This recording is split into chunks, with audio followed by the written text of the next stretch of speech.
Miss ইউনিভার্সের মঞ্চে ঘটে যাওয়া ভয়াবহ দুর্ঘটনার পর 3 দিন পার হলেও এখনও আইসিইউতেই লড়ছেন মিস জামাইকা গ্যাব্রিয়েল হেনরি। চিকিৎসকদের মতে তার শারীরিক অবস্থার উন্নতি এখনও প্রত্যাশা মতো হয়নি এবং তাকে অন্তত 7 দিন নিবিড় পর্যবেক্ষণে রাখা হবে। 28 বছরের গ্যাব্রিয়েল 19 নভেম্বর থাইল্যান্ডে আয়োজিত মিস ইউনিভার্স প্রতিযোগিতার প্রাথমিক রাউন্ডে অংশ নিচ্ছিলেন।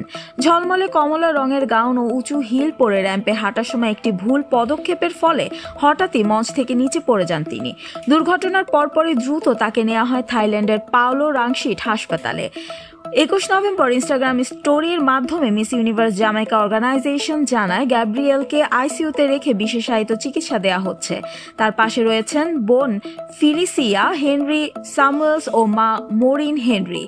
ফিলিসিয়া জানান, গ্যাবির শারীরিক অবস্থা যতটা ভালো হওয়ার কথা ছিল এখনও ততটা হয়নি, তবে হাসপাতাল কর্তৃপক্ষ সর্বোচ্চ চেষ্টা করছে। জামাইকা কর্তৃপক্ষ সমর্থকদের বিশেষ করে বাংলাদেশি ও প্রবাসী জামাইকানদের গ্যাব্রিয়েলের সুস্থতার জন্য দোয়া করতে অনুরোধ জানিয়েছে। পাশাপাশি গুজব বা ভুল তথ্য না ছড়ানোর আহ্বান জানিয়েছে। আগেই নিশ্চিত করা হয়েছে আঘাত প্রাণঘাতী নয়, তবে সম্পূর্ণ নিশ্চয়তার জন্য বিভিন্ন পরীক্ষা নিরীক্ষা চলছে।